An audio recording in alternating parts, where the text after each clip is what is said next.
Ladies and gentlemen, welcome to Horizon Overwatch. I am your caster, Hodahori, and today we have a scrimmage between Horizon Andromeda and Heretics Gamblers. We're getting almost started here, and my co-caster today is Rien, and he's going to tell you about the Heretics Gamblers.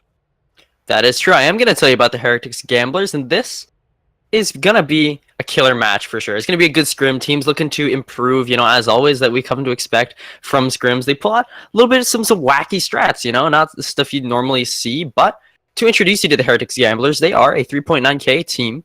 They have 6 players, actually more than 6 players, but unfortunately, as they say, too many or not enough slots in their team. And to introduce these teams, we have Nick and 2 Heretic. They are the tank players. Both of them really enjoy, Winston for Nick and then Diva for 2 Heretic. And then moving on to the DPS, Ishigo and Necro Shadow do love to play the Genji and the McCree. And interestingly enough, Barbara and likes to play Symmetra.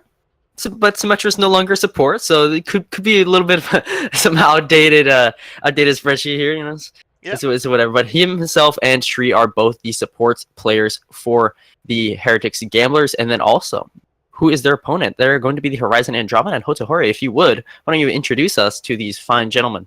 Yes, for the Horizon Andromeda, you've got Marky Mark and PK Factor as your tanks. So it looks like Marky Mark will be the main tank here, and PK will be the flex tank, sort of supporting Marky Mark and the supports.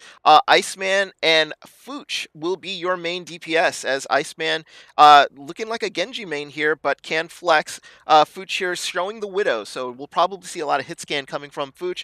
Valerius and Marble are your supports, and showing here looking like a Mercy and Zen combination, but it looks like here for this scrim we might have some changes depending on starting lineups. I think because we are scrimming here, they're going to do some fills with regards to the starting lineups here and some tests. So from what I understand, it looks like there might be some different rosters here when we start.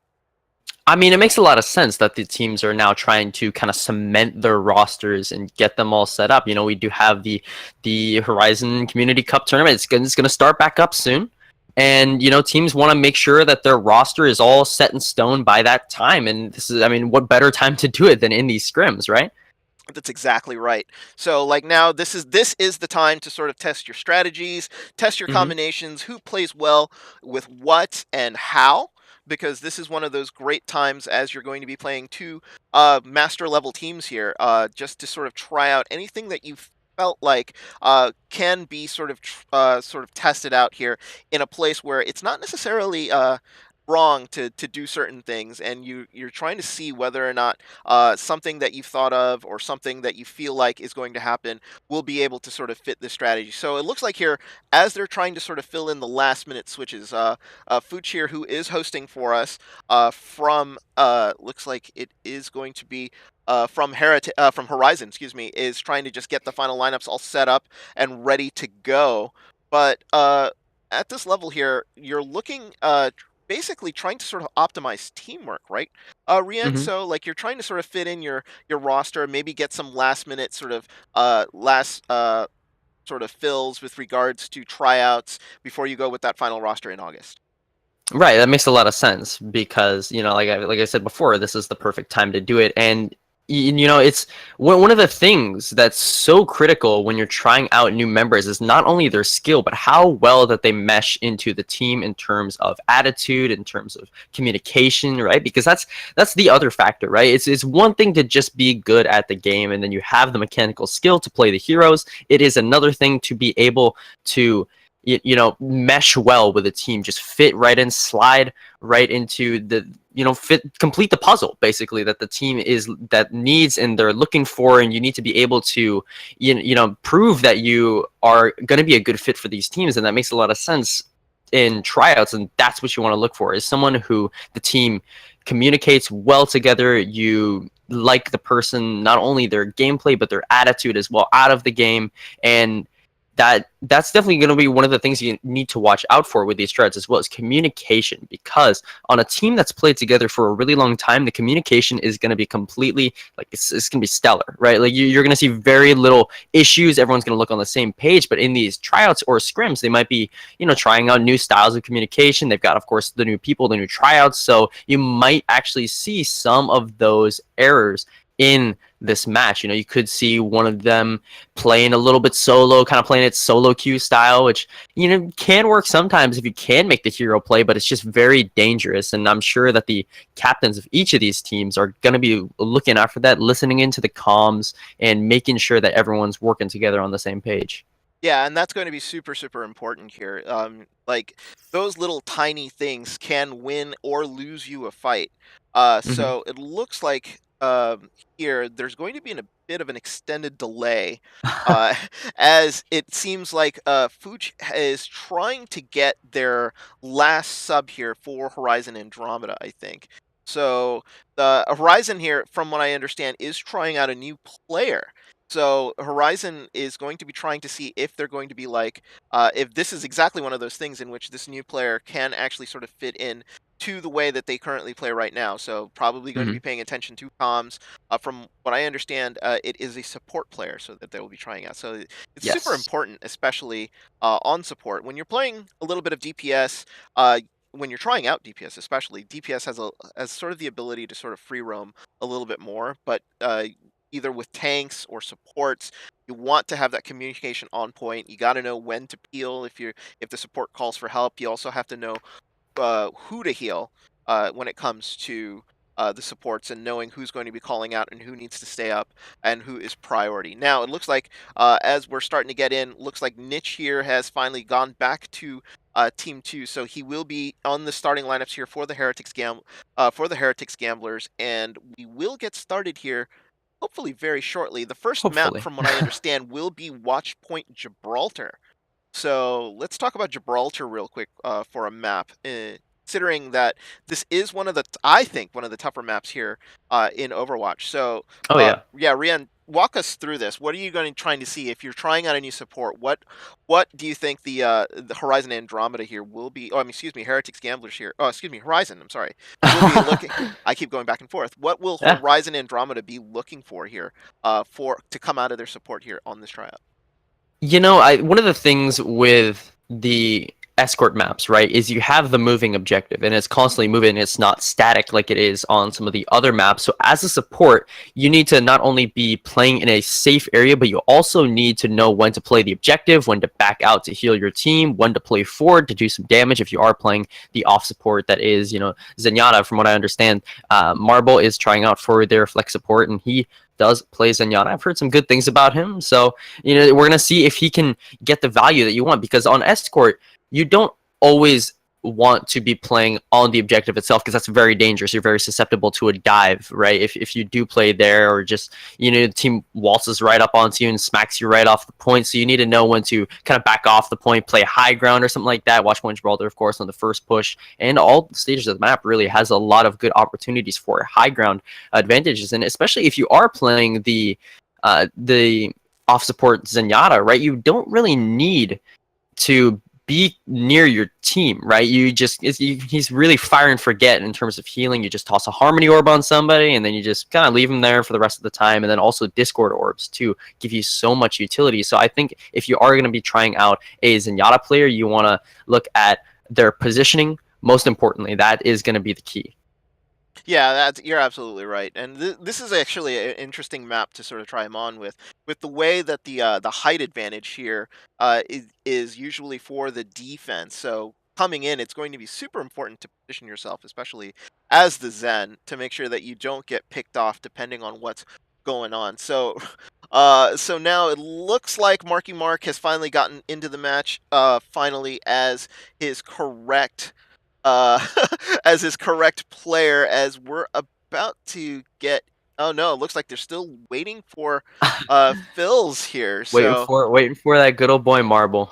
yeah. So apparently there was some technical difficulties here with the login. So PK Factor actually was saying that he wasn't able to log in due to some sort of like Overwatch error. I saw he posted the image into general, which I had never seen before. So Hmm. I don't know. Has that ever happened to you, Rian? I it actually I really haven't much issues with Blizzard login, but Blizzard did put out a tweet earlier today saying there were some issues with login, so that could be playing a part in this today. It really I'm not sure exactly what's going on. Seems like there's been lots of issues today in terms of Blizzard. I know they're going to be taking the servers down from maintenance fairly soon, so hopefully all those problems get fixed as soon as possible. Yeah, hopefully that also doesn't happen during our match, just in case. Yeah. Just if you see the stream go out, then yeah. So it's going to be a little interesting here. So looks like yeah, we're going to still have to wait here as everybody's going to be. The issues here are long standing. From what I'm reading, it looks like that there was like a massive DDoS attack. So that was sort of hit Mm. Blizzard servers. That was apparently this afternoon, but with something like that, God knows that the that the that it can sort of harm and do some sort of long-standing damage, and there are going to be people who are still going to be suffering from login issues and issues like that. So hopefully, with the update that's supposed to come in tomorrow and the shutdown of the servers and the reboot and everything like that, hopefully that sure gets fixed. So but in the meantime, here we're still on hold between this match of Horizon Andromeda and Heretics Gamblers. Oops, I spelled Gamblers wrong. I can't believe that. NA production for me. Wow. NA Uh, production. I know it's terrible. Look at me, so bad. But but in the meantime, here, as you know, both teams are 3.9 level or higher, and will be playing, I guess, in the August tournament. So this is a scrim for that tournament leading up, making sure that they have final rosters ready and making sure that they have all of their strategies sort of locked down for certain maps. The format, from what I understand, will also be a straight 2-hour scrim. So we're heading into the 8:30 realm here. So we will probably overrun our 10 o'clock time by a little bit, unless the teams decide to bail at the 10 o'clock hour. But right now we were scheduled to go from 8 to 10 p.m.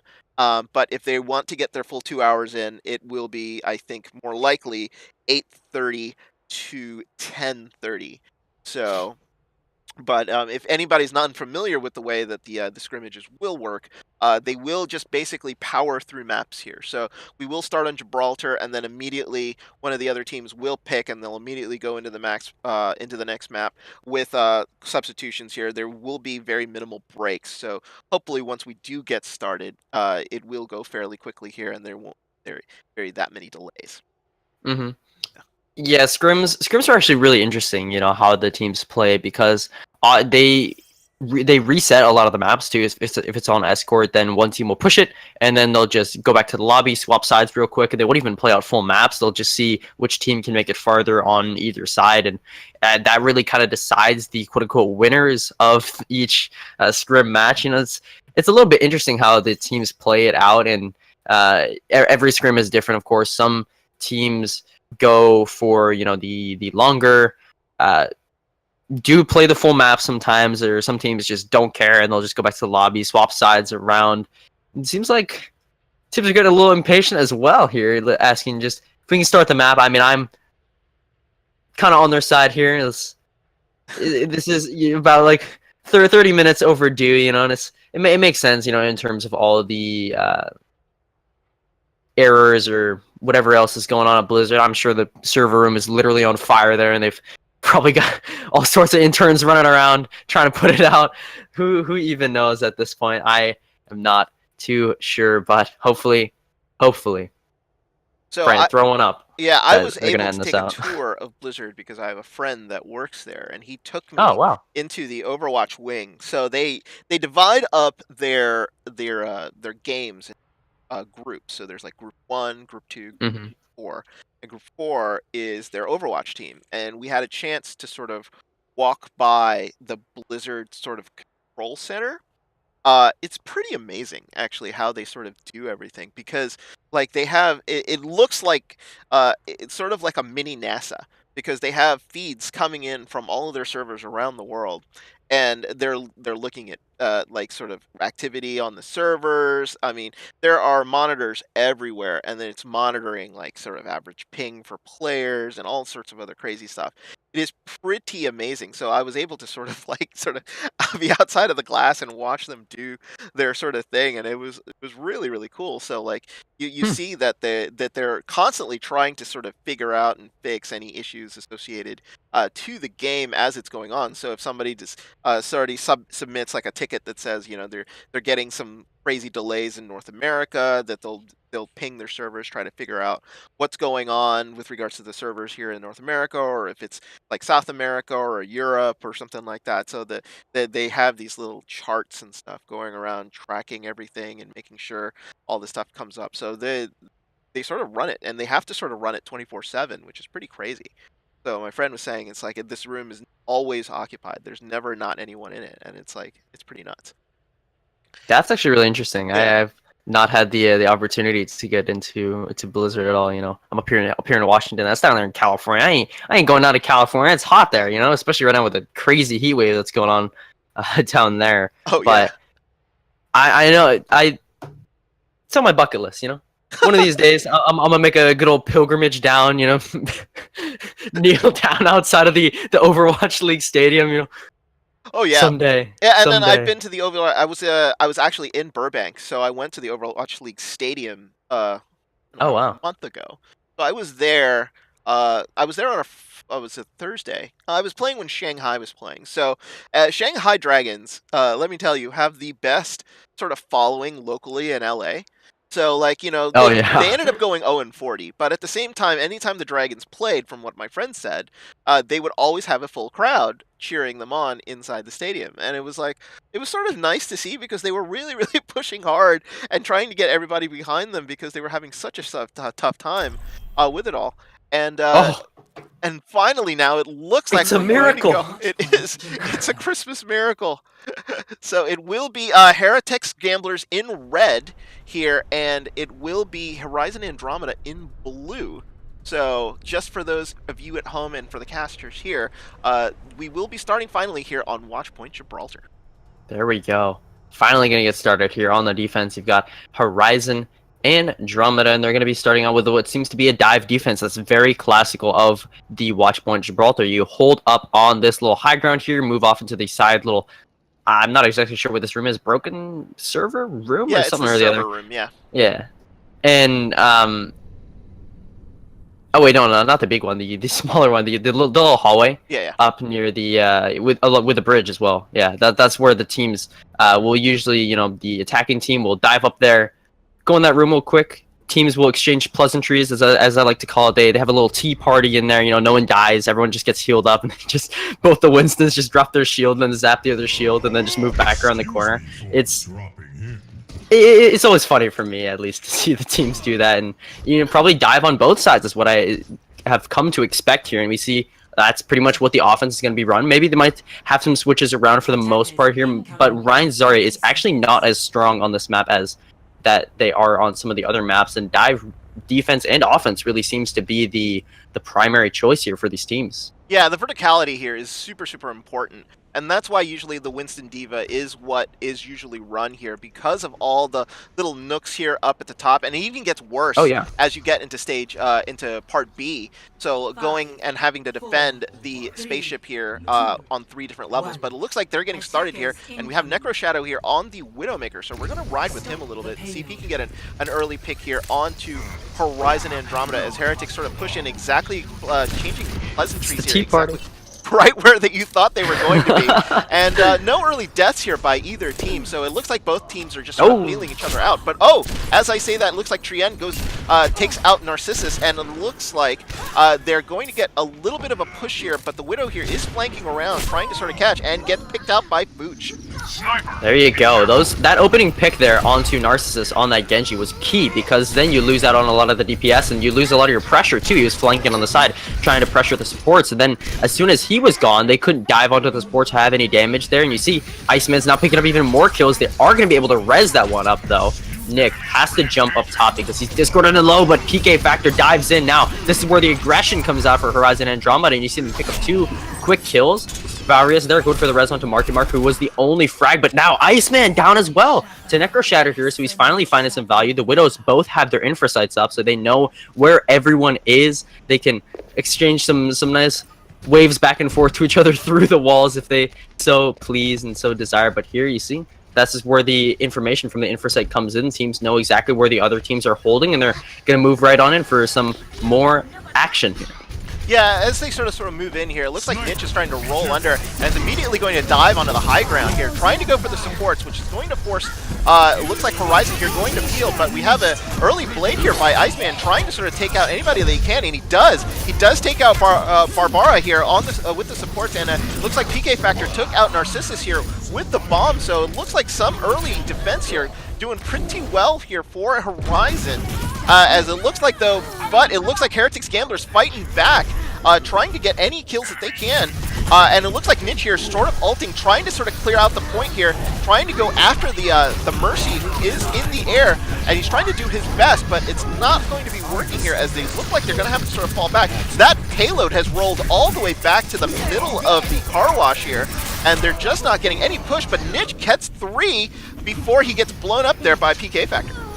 Oh, there you go. Fuch picks up the kill onto the Mercy as well. And that was actually an interesting fight there, because it seemed no team could really get a foothold. You know, you saw the dive come in and then the counter dive, and then the teams dropped back into the server room and scrimmaged in there for a little bit. But I think what ended up having a lot of ultimates were used too was that just the tank line of Marky Mark and PK Factor worked well together. They worked better together, and they were able to get the frags on the point and just lock down all that good old aerial denial.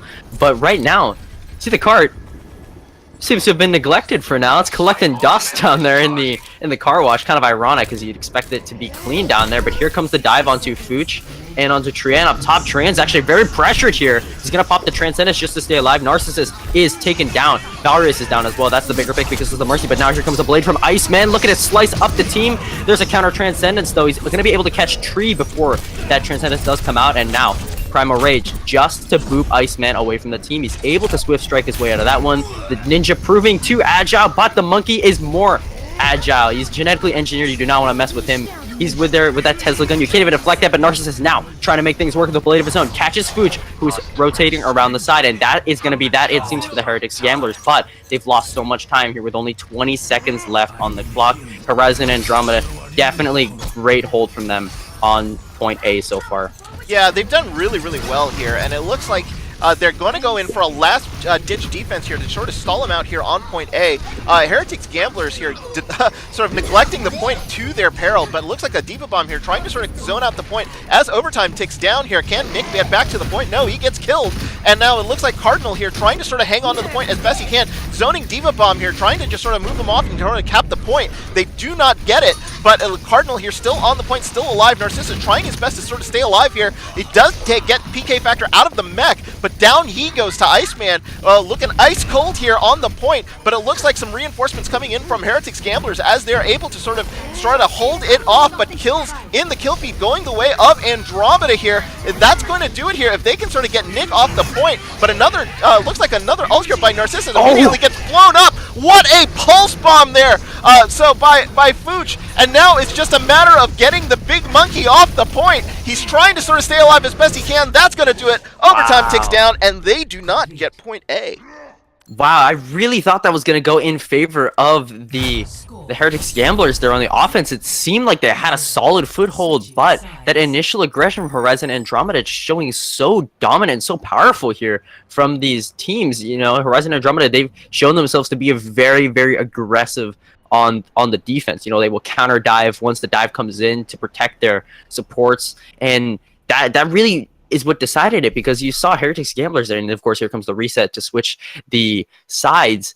It would welcome to Oasis. They have to switch maps, because what ends up happening is you have to jump out and then switch teams back in. Yeah, so, but you're right. Please continue, because like what was going on there is it seemed to me though like Heretics neglected the point too much, lost too much of that push, and gave Horizon basically a second chance at sort of defending point A, and it just did not work out in their favor.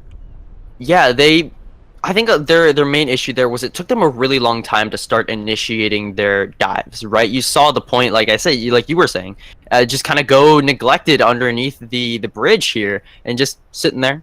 No one was on it. No one's pushing it really at all, and they were kind of waiting. They went a lot for the dives under the back line, and although that did end up winning them some of the fights, you just took so much time to set up the dives themselves that it really just ended up hurting your team rather than helping them. But you know, like we mentioned before the game started, it's scrims, right? Teams are still working out all the kinks that they've got within that, and I think that both teams definitely put up a good performance here, regardless. You know, that overtime fight was really, really close and intense, actually, and seemed like either team could come out on top on that one, but it seems like Horizon Andromeda, again, was just the aggression from their tank line was too much for the Heretics Gamblers to handle, so they're going to be trying out here themselves on the defense and seeing if they can match kind of that defensive aggression. Yeah, I sort of get what Heretic was trying, though, because you got to get, like, sections of this map perfect. I mean, like, the thing about it is there's so many places here for a team to stall. It's like, how aggressive do you want to be on your offense? Do you want to push in? And you can sort of neglect the point a little bit, but if you don't win the fights, you're going to just lose so much, like, sort of distance in your payload push that it might not be beneficial. You might want to have to sort of focus on the payload push a little bit, just so that you don't allow what just happened to happen to them, which was basically giving Horizon a second fight here. As we start the engage, as Horizon here, going the same way as Heretics did, going straight up the top, but Necroshadow gets an immediate kill here onto Iceman. So they're going to have to sort of back up here just a little bit. They're going to try to move the payload here until Iceman can come back, but the positioning-wise here, pretty good here for Heretics Gamblers, as they're up top, and they're just going to allow the payload here to just sort of scuttle itself into the car wash before they sort of engage again. Nick actually takes out Marky Mark, who gets immediately rezzed here. They don't want to lose their main tank on this initial push, but they do have to burn the res as the payload here moves right underneath, and it's going to sort of pop out underneath the car wash here, where Heretics Gamblers will be waiting for him right above.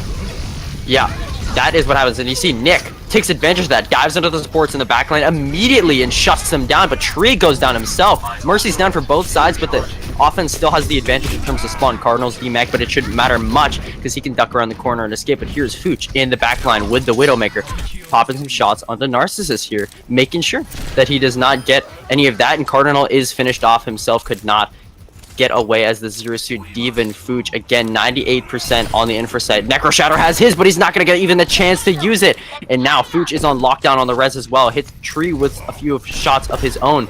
He's able to get around the corner, however, and now is flying to heal his tank line. You see, infra sights now out from both teams. The response coming from Necroshadow as Fooch is the first to pop it, but very low here himself. If he can continue to get the healing, Nick is actually going to bully him down. The angry monkey in your face is not something you want to deal with, especially with that wonderful 10 damage per hit. Huge damage, but here is a blade on the point from Narcissus looking to get some kills. It doesn't seem like there's a whole lot of targets to slice through, only PK Factor, and he's just going to score the DMAC on that one. Iceman's there, though, and he's got a blade of his own. He could choose to use it here just to facilitate the push here, but actually doesn't even seem like he needs it. He studied the blade while we were all playing Overwatch, and now here we go with a blade of his own. Finds Barbara in the backline, looking for Tree, who's up in the air, trying to become a fly swatter, perhaps, or a moth swatter, depends on what you think of Mercy, but Necroshadow's back up top on the Widowmaker, but he's discorded and quickly focused down and finished. So Heretics Gamblers pushed back here by, again, what seems to just be relentless aggression from the Horizon Andromeda. Yeah, Horizon there was able to split Heretics pretty well. They had Narcissus in the back, sort of focusing on PK Factor, while the rest of the team sort of pushed forward. That allowed them to sort of start taking him down one by one, and it basically was just a long and drawn-out stall towards the end there, and Horizon was just able to sort of slow them, whittle them down, and sort of take this point. Now it looks like here, Heretics actually gets a good start here, taking out two, so it looks like Horizon here is going to have to sort of reset and sort of start this fight over. This is not where you want to get stalled. This is one of the hardest points in all of Overwatch here. Oh, yeah. To sort of break, because you're looking at a 3-level defense here from Heretics Gamblers. So they're going to try to position themselves above the space shuttle here, as well as on the bridge that's leading into the shuttle. But you can also place a tank here right under the bridge, so you just sort of have no idea where this defense is going to try to sort of set up and where you need to attack. Most teams get flustered at this particular point and just start to get picked off one at a time, and that's really what you want to do. This is actually excellent practice here for Horizons, trying to see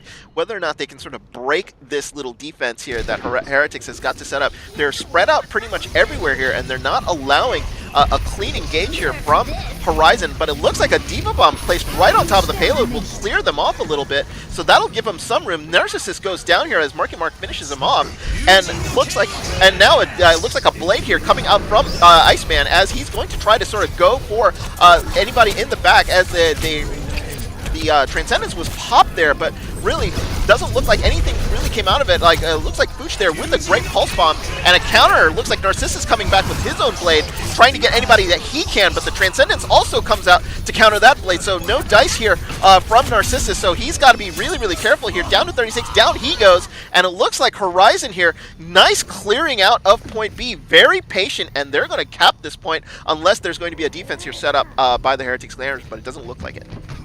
No, and you see part of the aggression that you saw from that. Oh, bad spawn here for Cardinal. If they can finish him off very quickly. Yep, there's the Discord. There's the finish. Look at a D-Mac. There you go.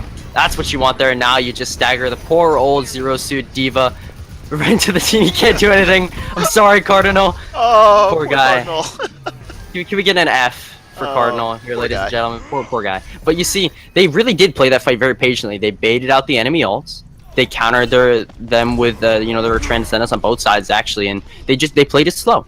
It's a slow burner, you know. It's like when you're cooking a steak, you don't want to put it on max heat. You want to get it to a nice simmer. Let the steak slowly cook before you realize, bam, look at that. That is a good steak. But here, PK Factor with a bomb up top just to refresh the mech. Get a fresh one. That's another $1 billion for the Korean government, by the way. PK Factor, gotta be more careful here, my guy. You're putting him in debt practically. But here's the blade from Iceman, but there's a Valkyrie to counter it, and I don't believe it can get actually a lot of value, but with the support of his team, he's going to be able to take down Barbara. There, pulse bomb. Doesn't find anything, but Iceman is shortly and sweetly finished off by the Tesla gun, the tickling tendrils of the Tesla gun, and Marky Mark finds a double kill of his own. Narcissus is there, but he's quickly shut down by, once more, that Tesla gun. You cannot deflect that if you are Genji, and now beautiful body block coming out from Marky Mark to knock the team back into the spawn.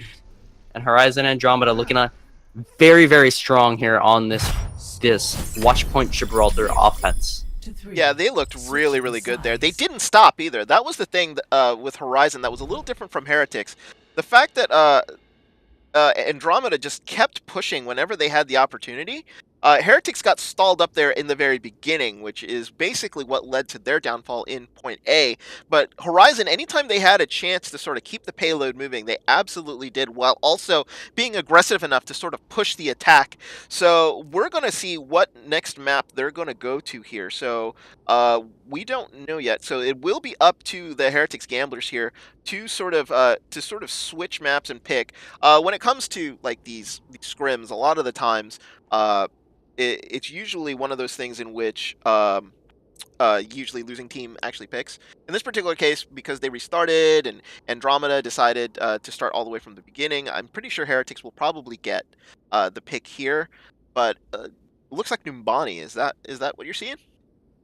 Possibly Numbani. I mean, I would be more happy to see that than King's Row being a very, very overplayed map in my opinion, but it's always nice to see some variety in terms of the hybrid maps. But then, of course, we have the switches coming out, each team bringing on some new players, swapping off some of their own players. So it really don't know if they are going to choose to pick Numbani at the moment.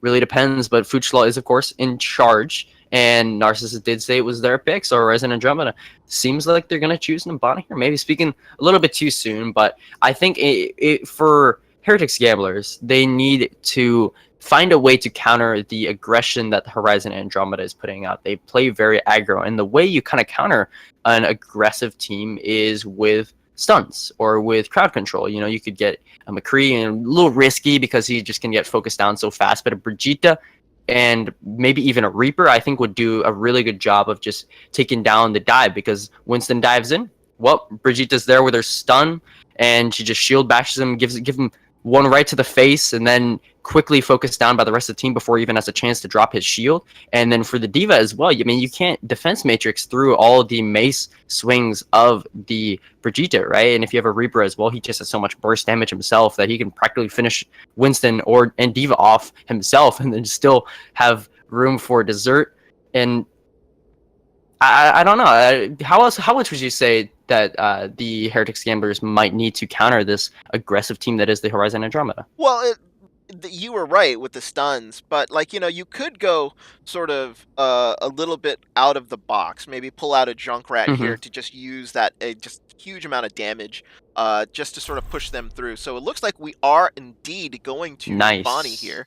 So, but as you were saying, a Brigitte would work, but Overwatch has sort of changed a little bit because it's almost become a game of counter picking.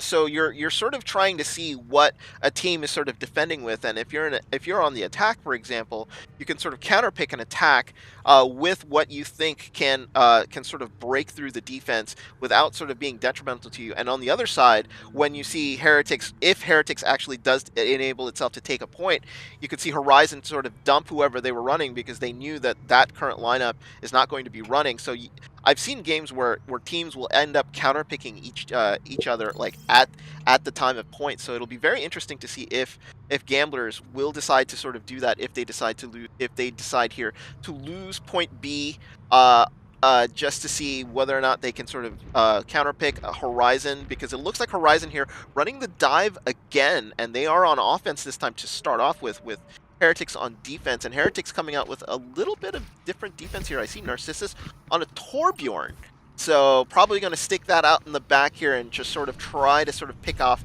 any sort of stragglers, not allow any flankers into the back. What do you think, Rian?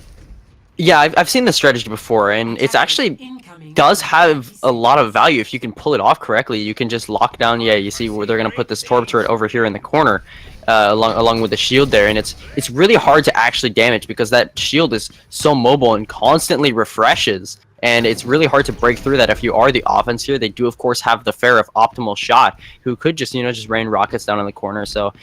But you have Tuna as well that you need to watch out for if you are the Pharah, and I think that's what they're expecting is a Pharah here, because it really would explain that why they're running the Soldier 76. But you see they're going to set up in a bit of a bunker here in the corner. Hopefully it's Pharah proof. Seems like it is, especially with this, the turret does not miss. I mean, it's aimbotting. I think we should probably report the Torb turret to Blizzard because it has 100% accuracy, man. It's a little sketchy on my end. I mean, you spectate that thing, whew, it's a little sketchy, but Dive, of course, is here, and I think Dive is going to have a really hard time in breaking through this Torb defense here, because look at this, Marky Mark dives in, but the rest of the team is just right there. They're all set up together. They do finish off the Torb turret, but Marky Mark got really low there, and you see PK Factor was even D-Mac, and Cream just puts that shield right back up. No harm, no foul, nothing lost there, and the turret's reset as well, and that just shows you the kind of mobility that it has. But Marky Mark already with a Primal Rage, and Narcissus is over the edge, and Cream finished off shortly after that. Marky Mark built that up so quickly. That's what happens when you got everyone all crowded together there. He just tases them all, zaps them all down. He's like the TSA when you're trying to smuggle some water through the security. They would be on you faster than Marky Mark was on the offense there, and faster than even built that Primal Rage. That was about like a 30-second Primal Rage or something. That was kind of crazy. Yeah, that was insane. That was really good there by Marky Mark, but I gotta give it up to the healers here, for Marble and to Valerius, because they were able to keep him up through all of that. There was about 4 or 5 people that were attacking Marky Mark like directly, and they were just not able to sort of get him down, even with the focus fire. So great stuff there by the supports as they're moving this payload here. It looks like here they've started to establish, and they're going to be a little bit aggressive. They're going to stay with this Torbjorn, which is a little unusual here on point B. So maybe they feel like that they wanted to sort of practice a specific strategy on Numbani to see whether or not this could sort of work. Cardinal gets D-mech'd here, and it looks like Fooch here coming out with a Dragon Blade already. Oh, but immediately gets taken down as Marble is ready with the Transcendence to sort of save him, but it was just a little too late. PK Factor sends the D.Va bomb here into the middle there. Does get Narcissus' turret, but it looks like the fight here is going to go the way of Horizon Andromeda as they are wiping out the Gamblers here. Nothing doing. They just no mercy from Horizon as they sort of push through and capture point B. I mean, what it was there is Optimal Shot has changed how he's playing Pharah. Because in Pharah, you can't really play aggressive into the Torbjorn turret or the Widowmaker. You need to play using your corners, and that's exactly what he did. There was ducking around the building, popping up back and forth, went for the flank, made sure the Torb turret was down or focused elsewhere before getting some of his own aggression. That's how you need to adapt. You know, you need to constantly be adapting to the enemy's playstyle. And here we go. A barrage comes out. Gonna catch 3. The entire team is down. Optimal Shot does pay for it with a shot to the face there from Tuna, but the fight again, he's just brought right back up. So it doesn't even matter that that pick came out because it's simply not enough. Just one kill isn't enough to stop the relentless push of Horizon. I mean, even pick up a full team kill there. You see that the Heretics are waiting around the corner here to contest the point once it gets a little bit closer, but Marky Mark has the Primal Rage, whereas the only two ultimates they have are the Transcendence and the Primal Rage, and both of them are actually going to be used here to try and counter the team. But Fooch quickly builds up that Dragon Blade, but before he gets a chance to use it, he's going to be sent back to the spawn by Cream himself. He's now going for the supports, but it doesn't seem like he can find a frag onto them. PK Factor's down up front, and that is going to be that for the push of the Horizon, finally stopped by the Heretics Gamblers, and it was just up to the ultimate usage there. Cream popped the Primal Rage, knocked everyone away from the point, did some damage to them, while Barbara just kept everyone alive with that 100 healing per second of the Transcendence, and now you see the switch coming out to the Ryan, Zarya, Hanzo. Very classic. Yeah, it was really good, and Marky Mark actually was at the doorway with his own sort of monkey ult, getting ready to sort of keep them at bay, and they were able to sort of sneak out. So with that, with them being able to sneak out, he was unable to sort of completely body block them into the point, which made it really, really hard for them and split up their offense as they were trying to push through, and it was a matter of getting taken out. Now it looks like Narcissus here with a blade tries to go directly into the backline, takes out Marvel and Marky Mark. So this push is going to end here for Horizon Andromeda. They're going to lose both their support and main tank here. It's just going to be a matter of time, and now it'll be a matter of whether or not Heretics Gamblers can sort of stall out this payload with 3:30 left here on the clock. PK Factor here gone to the Zarya. It's about at 60%, so I would say by the beginning of the probably either by the end of the next fight, if they don't win it, you're going to see a grab here come out really, really soon by PK Factor, and that might come into play here with Pooch here with the Dragon Blade ready to go, and they might be going for the win right there.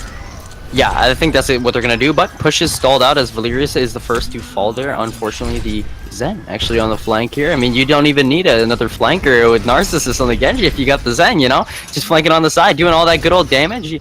Really the second sniper of the team, or second long-range damage, but you see the Rhine Zarya now for both teams. PK Factor is a lot closer to his Graviton Surge. I mean, he's practically got it here, and they're going to engage with the Blade right away. Smart. You bait out the Transcendence. Notice how the grab has been saved, and then they have, look at his position. He's going to use it as soon as he goes down. Optimal Shot needs to build this up. Atuna shuts it down with a High Noon up top. It is indeed High Noon, but 2 frags come right back out for both teams. Cream here just looking for a suicide charge to try and get the team out, but Marble pops the Transcendence to keep his own team alive. Optimal Shot still has the Dragon Strike. Saved it here, could shoot it right into the spawn to make sure that none of the teams are able to even get out of there. He's going to use it exactly onto the right side. Notice how he used the Sonic Arrow on the left side to make sure that no one was coming out of that door, and then decided that they were coming out of the right, but 3 meters left. 2 meters make it, but Tuna finished off right away, but he is able to stun the Ryan out of his Earth Shatter, but the picks are still coming out for Horizon. That's a massive shatter in the back of Narcissus and capitalize, and he's going to be able to with the help of Cream. Massive play from them. That registered on the Richter scale. That was an 8.0 with that Earth Shatter, and Narcissus was just right there with the blade all ready to go. Beautiful coordination and play coming out from them. Oh, I felt that shatter all the way here on the East Coast. That was huge by Cream. He got them in the back while they were trying to be aggressive, but you gotta give it to Optimal Shot there. He used that Sonic Arrow to try to time that Dragon so to catch them in the right spot as they were coming out. But it was very, very good of the Gamblers here to sort of stall that push once they sort of saw that Dragon to come through, and it kept them alive in order for them to sort of defend the last meter here of that payload. Andromeda here having a really tough time here with the final 5 meters as they're trying to push through, as it looks like here Marky Mark here is trying to sort of stay alive, but they are really trying to sort of focus him down. Cream and him are having a battle of battles here in the front line, as it looks like here they've brought out the Brigitte as Fooch here is trying to sort of stall, but Optimal Shot here going big, gets another Dragon to sort of wipe out the point. A grab here right into the back. That's not going to really do very much because most of the DPS are already dead. So therefore, it's just a matter of stalling them out. So it looks like slowly but surely, Horizon and Andromeda here are going to finish off the point here. 39 seconds left in the time bank. Cream comes out but gets taken out, and that's going to do it. Horizon finally finish off the map, but Heretics Gamblers did give them a run for their money there on the third point of Numbani. Yeah, that Numbani third point is one of the hardest to push, and especially there, you see what happened. The graph came out the first time, the push before, but Optimal Shot didn't have the Dragon Strike, and you couldn't get the massive team wipe that perhaps you were looking for because Optimal Shot just wasn't there. He was 95% so close, maybe thought he could have gotten it, but the shield came up and he just couldn't get any more damage through that, and they just ended up not being able to get the combo. You know, they still wiped everyone out, but when he shot it off onto the side door there, you saw the teams were, or the members of the Heretics Gamblers were already out the door, and they were in a safe position where they could survive and get through that. And then, of course, Cream, wonderful Ryan Shatter caught everyone off guard as Narcissus popped the blade in the backline. Ryan, well, you're going to turn to see what exactly is going on back there, and then Cream took advantage of that right away. It was really a battle of wits there between the two Reinhardts, and it seems like eventually that the Horizon Andromeda were going to be able to win it out, but they burnt up so much of their time, but it's not even going to matter because it's scrims, of course. We're just going to reset and swap sides real quick, and we're going to see what the Horizon Andromeda can do on the defense. What do you expect from them? Do you expect a dive defense here? I probably think that it's probably going to be what they're sort of used to.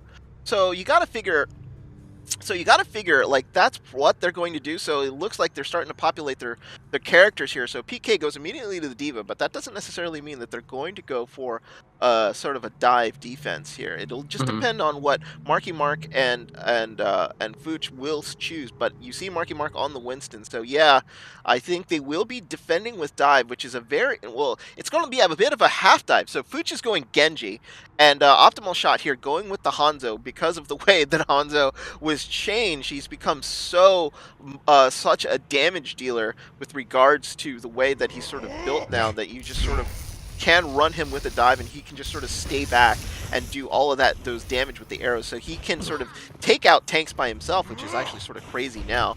But it's a little difficult when you're defending on dive because the coordination here has to be top-notch. And what we've seen from Horizon so far, their coordination is very, very good here. So it's going to be it's going to come down to target picking. So if I'm Barbara, I would be careful here because I gotta figure that they're going to try to see if they can get Barbara or even Night Veil first here on their dives if they're in badly positioned. So the Zen's got to be super, super careful here, and just to make sure that he doesn't like sort of dive instantaneously on the dive. So he'll probably stand back, but the way that Numbani is shaped, like you'll probably want to position the Zen in one of the buildings if you're going to go the high ground, but it doesn't. I'm not exactly sure how Cream is going to approach this. They might just go straight down Main Street, but that'll leave the supports here for Heretics Gamblers exposed.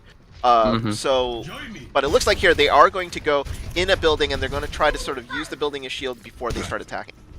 Makes sense. They're splitting up the team right now. They're taking low ground and the high ground as well. They're taking both roads here, and the tanks are on the low ground here, trying to get rid of the team. And Tuna and Barbara are waiting up top here with the duo, but there, Fooch jumps on in. They baited him in with the Zenyatta, but you find a soldier in your face, but it doesn't matter. Even though he secures the kill, 2 kills are already on the point, especially with a Mercy. That you lose all the healing, all that resurrection, and the rest of the team just collapses on the aggression. And you see what happened there was, because the team was split, because Barbara was up top with the soldier there was really a lack of damage on the point itself. It was just Cream, Cardinal, Narcissus there. And then with Marky Mark on the point, you can zap through the defense matrix, you can zap through the deflect of the Genji, and there's just so much damage that you can't really have a solid counter to that. But it seems like they're going to try to push right back up Main Street once more here, or Adawe Avenue rather. But here comes the dive so far. Cream is the first to be finished off. Marbles in the back with the Zenyatta along with Delirious here, an Optimal Shot making sure he's there to cover the team as well. But here is a Primal Rage from Marky Mark spacing out Barbara here on the Zenyatta, and actually gets finished off by Tuna with a attack visor of his own, but with a monkey in your face, that's really the only target you can shoot. He blocks him off actually and finishes him off. Night Veil's trying to escape, has the Valk, wants to make sure it does not go down here, and is actually going to be able to sneak around the corner just in time. Barely avoiding getting your wings clipped there, but Mark's actually down. This is where the offense could now push in if they so please, because the main tank of the defense is down. And there you go. That's exactly what's going to happen. You see Narcissus with a blade, but is countered instantly by the Transcendence of Marble. He's just keeping everyone on the point alive, and Fuch has a blade of his own. Could choose to use it here. Yeah, he's going to go right into the back here and go after Barbara. He's going to try to get protected as best he can, but he definitely takes out both Cream and Barbara, so big value there on the blade. He goes right after Night Veil, who was going in for a res, but does get taken out there. Cream actually is able to come back, so it's devolved here into a bit of a brawl on the point. So they're trying to sort of defend this as best they can, as you have an ulting monkey here trying to sort of dislodge your defenders with a minute 31 here left on the clock. It seems like that they've been trying to attack this forever, but Cream finally has to disengage. The dive here from the Gamblers has some serious issues, because every time Cream has tried to engage, he gets instantly melted by Horizon and Andromeda. With that happening and already turning into a 6v5, there's just going to be no shot here for for Heretics here to actually sort of do anything. The only reason they were able to get even a little bit of push there is because it was the overextension there a little bit by Mark, which opened up the team with him being too far. Now it looks like a dragon comes out, but nobody gets killed on that. But it looks like Fuch does take out Cream again. So he's dying again on these initial pushes. He gets a but a huge bomb gets sent into the back where all the hiding supports were. So therefore, this is going to be a straight win here for the Gamblers on that great bomb into the back. There's nothing the Horizon can sort of do about it. I honestly think, though, Heretics did get a little lucky there. Without that bomb, I don't think they win this point, but they do get point A and are able to sort of move it. Horizon here getting stuck with the sort of earlier spawn, as they all sort of spawn all at once, and they're going to try to defend a little high. So they're going to try to sort of set up a 2-point defense here. They're going to try to defend here by the bus, and if they get wiped out, they're going to try to defend right at the end of point B. They're just trying to sort of kill the time. But it looks like Marble has already taken out Cream again, and a Diva Bomb sent into the back to just sort of zone them out. You've got to remember that the spawn point is right there, right next to Marky Mark. A little risky. It's a little risky here, but they're getting the kills that they need. Cream is immediately back here, but they're going to back up around the corner and being hyper-aggressive here, Rian. I like it, but it is this is chancy here. They get one wipe, they're going to get massive push. Yeah, if that's really the thing here. We do see teams kind of hold around this corner here if they can, and to try to establish that and lock down the momentum. But of course, gotta remember the third healer, the payload itself, 10 HP per second. It's really hard to attack the point itself, because you have not only the healers, but with a Dragon Strike, they're looking to puncture through all that damage. And there's a blade in the back line as well, but it's countered on both sides by the Transcendence. Attack Visors popped as well. They're really using everything they've got in the bank here, and it's no dice for Tunes. He's finished off very quickly. Barbara did use the Transcendence, but the picks are still coming out. PK factors there, but he is demagged. Optimal shot does catch Night Veil, who was on the Mercy in the back, and Cardinal, only one that's left. The last Diva standing here and just getting bullied down by Marble, gives him a nice orb to the face, and now a duel between Student and Master, Marble and Narcissus, and Marble, my goodness, call him the American J. Jonak K. Konak, because he is popping off big time here with a double kill to just completely lock down that push. Credit to my boy Maui for coming up with that joke, by the way. I'm sure in post when he's going to be watching that, he's going to love that one. Oh yeah, he absolutely is. And now here they come again. Narcissus already coming down. He does take out Mark here, but he was really, really low. But now they've already got it turned into a 6v5. But there's only a minute left, and Marble already coming out with the Transcendence, trying to save PK Factor, unable to save the mech, unfortunately. But now it looks like kills are going the way of the Gamblers here. They do get 4. It looks like Fuch here is going to have to sort of back up Cream, being aggressive here. Now they're going to try to make space for themselves. They want to be able to sort of like make enough space so that they can get this point B, but with only 37 seconds left here, the strategy here is for them to sort of attack right here on point B. This is the last stand here on the point. This was strategic here by Horizon. They wanted to make sure they killed as much time as possible and then made their last stand right here. But now with the clock being a major factor here for them to actually sort of do anything, PK Factor sends a bomb right into the back and gets 2! Tuna and Barbara get nuked and it's not going to be very, very good at all here for Heretics Gamblers. Narcissus trying to do his best to sort of stay on. It looks like Fuch here getting the Dragon Blade, but has no health. There's nothing that he can do about it. He gets taken out here by Cream. PPA Factor trying to sort of stay alive. Marvel is trying to do his best, but PK Factor here getting DMAC'd and now is on the point here. They were backed up. It looks like they're going to get real push here. We are in overtime. They're going to cap point B here. So it looks like Heretics Gamblers beat the trap here from Horizon and give themselves a minute 30 here to finish off point C. They're holding on by the skin of their teeth here, just barely were able to get that one in overtime. And now with this last push, they switch over to the Tracer. They switch over to the Genji. They're running full dive here. This is where the damage needs to be on point. And here the dive comes out onto Marky Mark, looking to get him finished off. Marcus is there, but he needs to be healed back up as the Winston Tesla gun just does too much damage, and Fuch is actually the first to fall there in the fight. He has the blade. That's going to be big. Narcissus is trying to get up to a blade as soon as he can to try and counter this out. And you see Marvel nowhere near Transcendence of his own, so he cannot counter this Genji blade if it does come out. But here's a bomb coming out from Cardinal. Doesn't find anything, and here comes the blade. It's in the bag. It's looking good. Both plays actually for both teams, but the kill feed, there's nothing from both sides. Finally, Narcissus gets one kill, but that's it from both sides. Tuna's on the McCree, comes back, finds value right away, and finishing off Marky Mark, and now you're looking for the stun as well into optimal shot, finds it right away. Flashbang over the shield, shot to the face. That's not what you want to have happen to you on a good old Monday afternoon or night, depending on where you're at. And finally, Heretics Gamblers looking like they're going to push this final push here, but Fuch Law back on the point with the Tracer, looking to contest here. That's what you want to do, is you want to always switch the contest comps here, but DMAC'd right away. Tuna on the side, no Matrix to block that, and PK Factor is down initially, but the res comes out, aided by the Transcendence with 2 seconds left, but with 1 second, 0 overtime now on the point. Nobody can die here. Valrius and Nightveil go down, both Mercies down, no healing, no resurrections for either team. 0.72 meters left. Cardinal is just the only one left on the point, trying to contest right now, but is able to finish off Marky Mark there. Cream back on the point. Out of the Primal Rage, the monkey is calmed down, but he is still angry, looking to finish off PK right away. It's just Fuch who gets quickly executed by the team with the aid of the Discord Orb, and the Heretics Gamblers cap this out in overtime. Good stuff there by the Gamblers. Capping out there in overtime. I'm going to give a point each to both teams, as both teams actually did finish Numbani.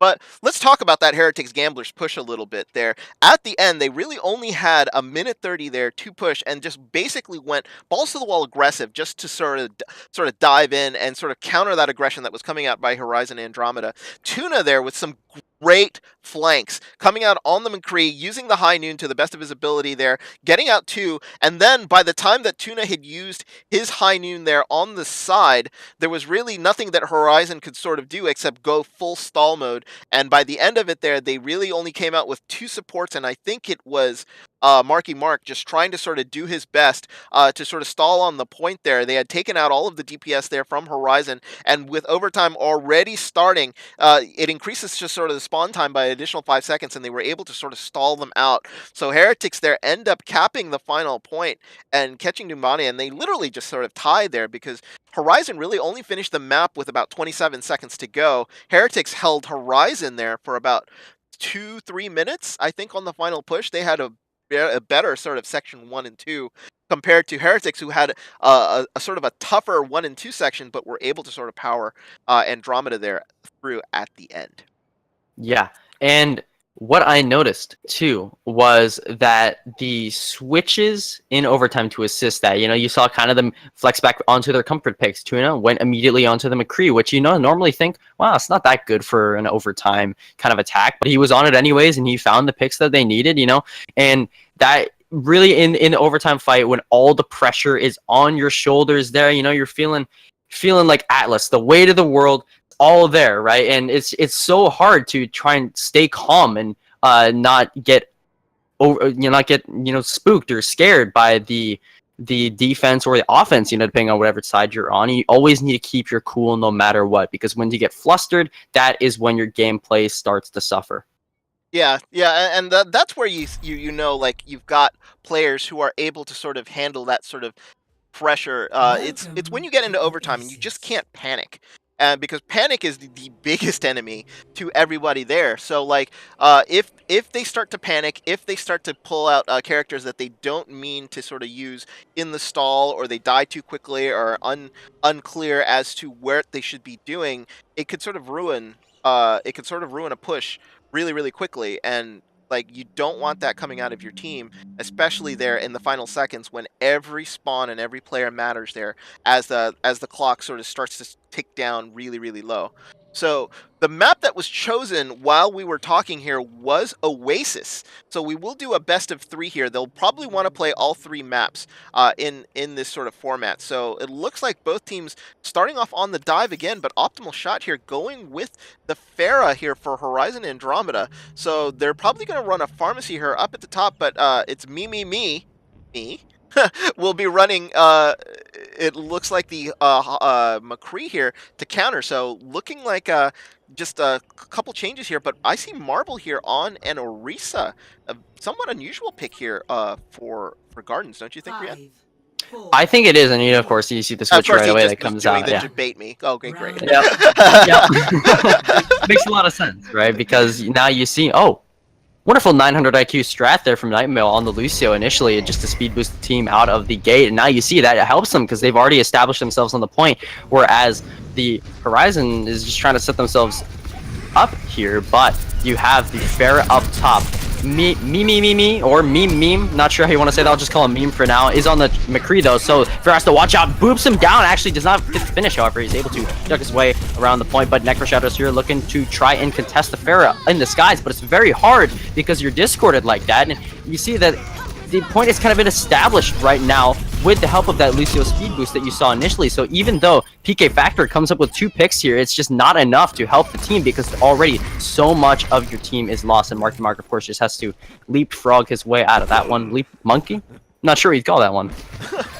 Yeah, Leap Monkey, I think, would be what you would sort of call that here. So now it looks like Heretics here has established themselves really well here on point, and now we're going to have to wait here for Andromeda to sort of come out. Well, it looks like the optimal shot here didn't really have a chance to sort of show off the Pharah on this map. So, but Iceman here with a real early pick here onto Tree, so that's going to help Horizon here sort of take that push. No Zen here, but the Zen immediately gets rezzed.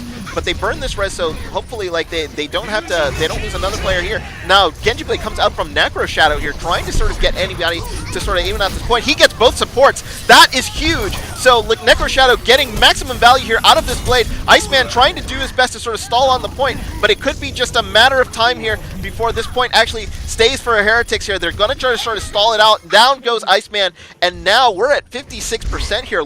Heretics Gamblers looking very, very good here on King of the Hill.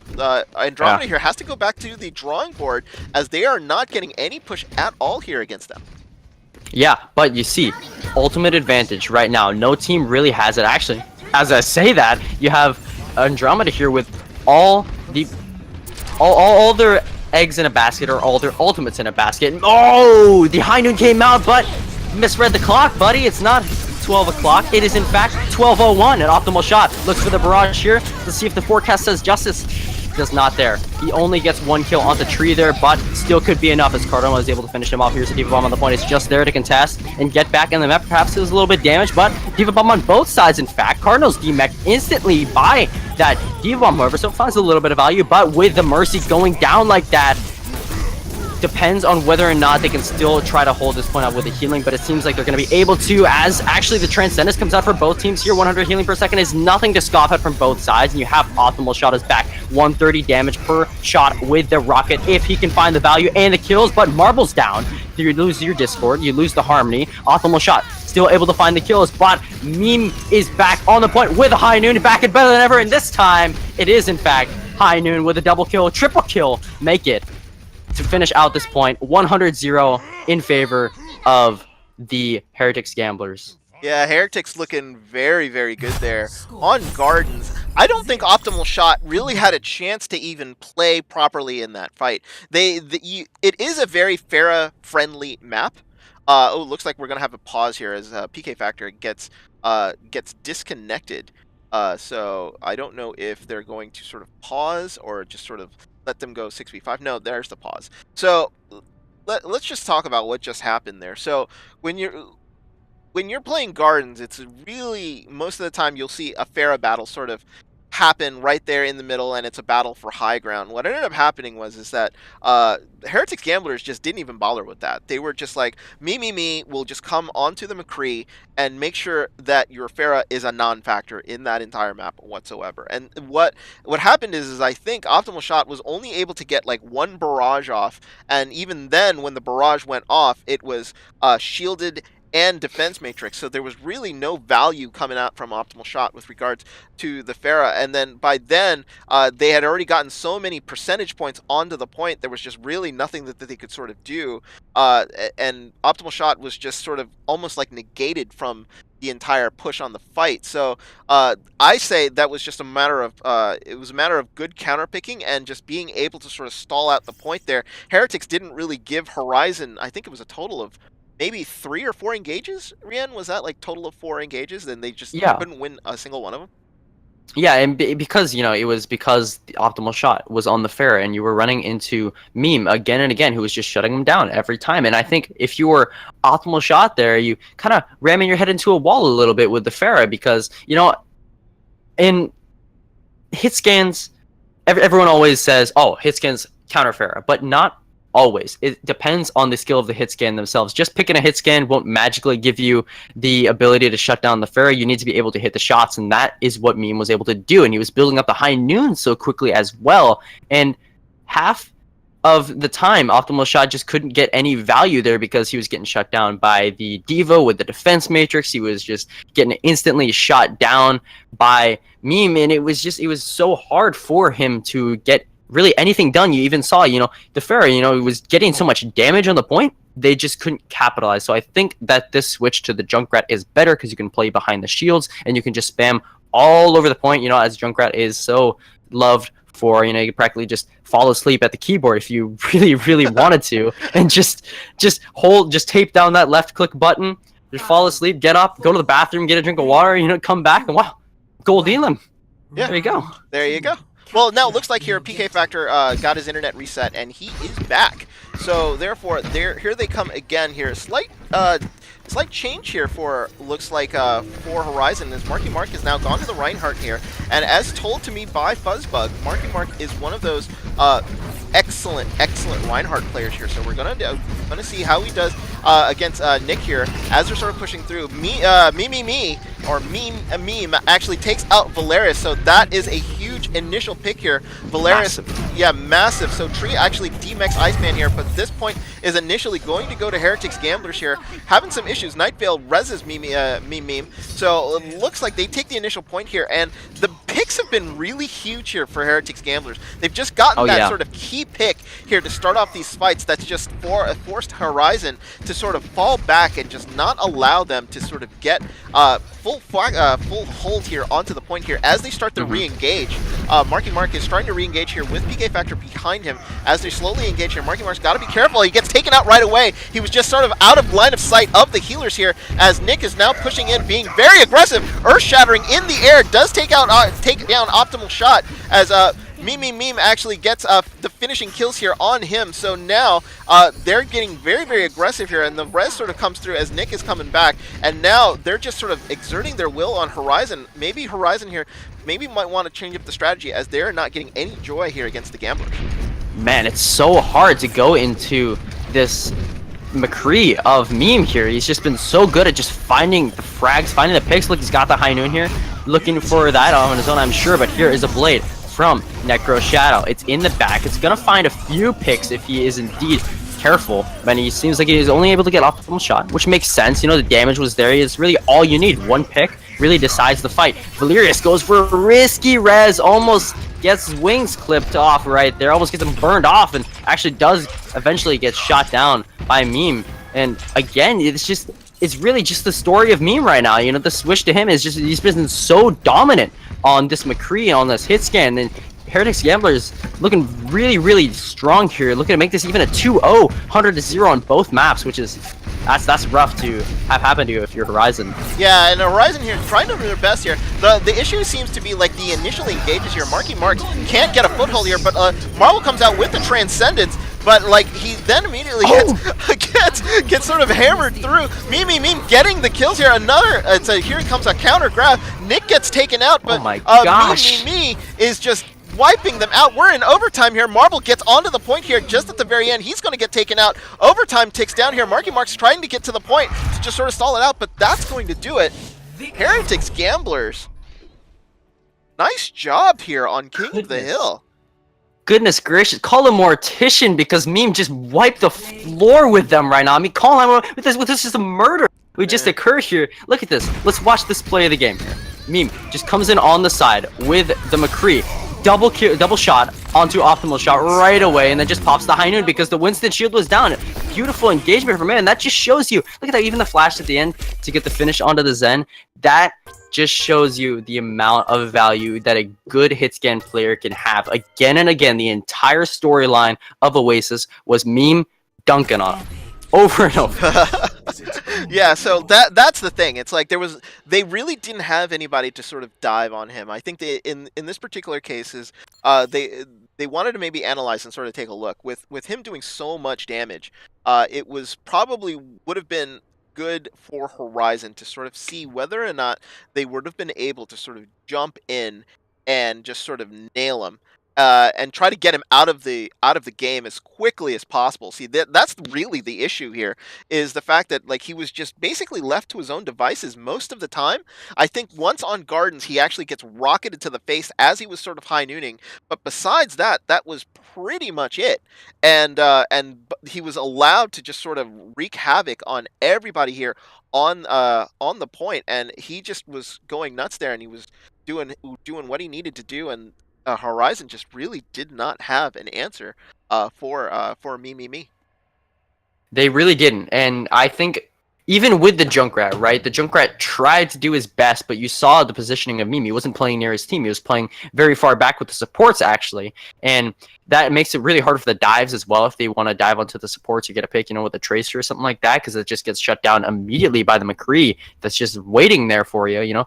Come right on in to the old McCree saloon. He'll just give you a nice flashbang shot to the head, a good lead drink for you, if you would. But I think a lot of times it was just Meme over and over, again and again.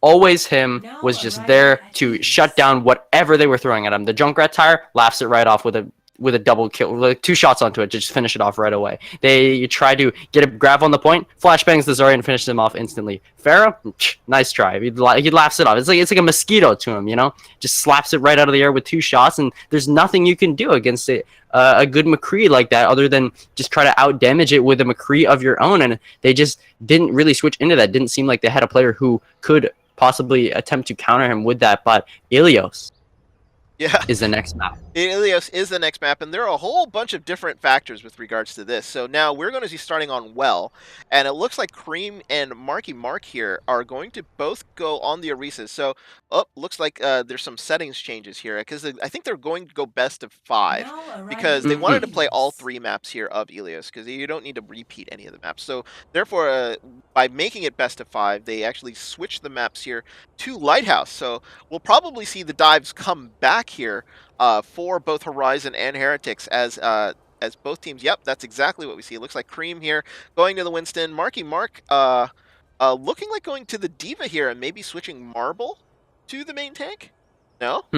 Interesting. I'll have to wait and see. Yeah, I think they could be fooling with me again. It's like, I am so debated so easily by teams. I swear to God, I need to get better at this. It's like I know better, but no, I see a cool pick and I jump on it like an excited puppy. Yeah, exactly. Yeah. So it looks like here as they're still in the prep here. They're sort of in the prep room as they're going to go. So what do you think we're going to end up finally seeing from Horizon here? Probably dive versus dive, Rian? I'd say dive versus dive. That makes a lot of sense on Ilios as well. And, Far Mercy. Could see a Far Mercy from both sides. Optimal shot is on Pharah for now. Could see a switch from the Heretics Gamblers to a Pharah of their own, but they might just want to run Necro Shatter on this McCree to try and counter that out. And actually, Tree on the Lucio, again, with that 9 million IQ strat of just speed boosting the team out there. Get this guy a Mensa card. Goodness gracious, IQ is just simply too much. If you don't understand the Mensa card joke, Well, I'm sorry, you're simply not high IQ enough. But it looks like here, it looks like Horizon here going with a D.Va main tank here, and they're going, what is this? The sort of like a triple DPS format that's a little unusual here. Marble going and takes out Barbara, so therefore down Zenyatta goes. Looks like Fuchs here takes out Cream, so this comp is working. I think it's surprised Heretics a little bit here as Marky Mark here going for the point, and it looks like Marble is just being left to his own devices here on the high ground, almost like a Zenyatta sniper almost. But like the advantage here definitely with Horizon and Andromeda here as they're trying to sort of get back onto the point here to sort of do anything they can, but kill feed is all blue and they get the initial point here. Barbara gets taken out here by the rocket. A little out of the box thinking coming here from Horizon. I'm liking what I'm seeing.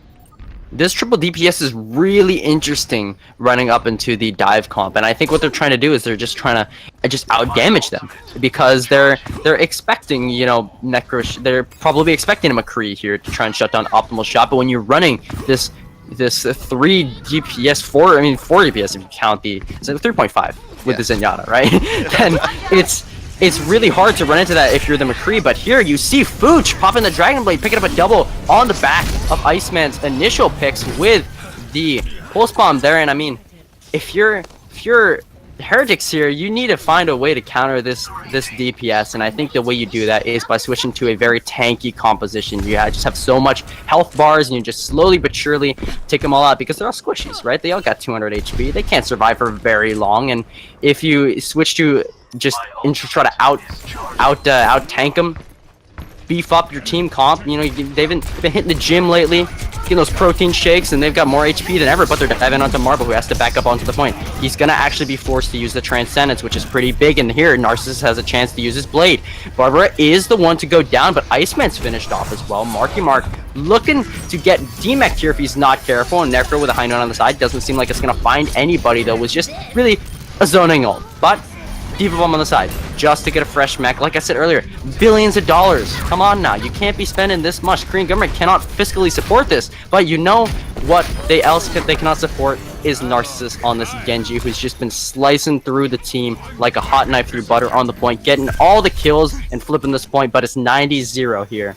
Yeah, pretty decent, good initial push here by Andromeda. They basically took that sort of configuration as far as they probably took it here. No switches though. They're going to try to push it again, see, and if they can overpower Heretics here, they're going to win point A, but they've got to be careful here as the tanks have positioned themselves on the high ground and not going to be able to give them a sort of a clean engage here. So the tanks here are getting a little aggressive and trying to sort of push on them and not letting them sort of come through. Optimal Shot sort of flanking on the left here, trying to send rockets in onto the point, as it looks like here. But a Transcendence comes out by Barbara. They're just trying to sort of stall them out, and you notice that Horizon is not sort of engaging. They just sort of want to let that Transcendence sort of die off here. But it looks like Valeris there got singled out and was sort of taken out. Here comes Fooch here with a Dragon Blade. Oh, gets pulled, gets stunned and killed. So down he goes. Iceman trying to sort of pick up anybody that he can. Marky Mark here trying to sort of take down this this problematic McCree, and yes, with the help of Iceman here with 5 health, is able to sort of stall out on the point. They want to get this back. If they can win this back,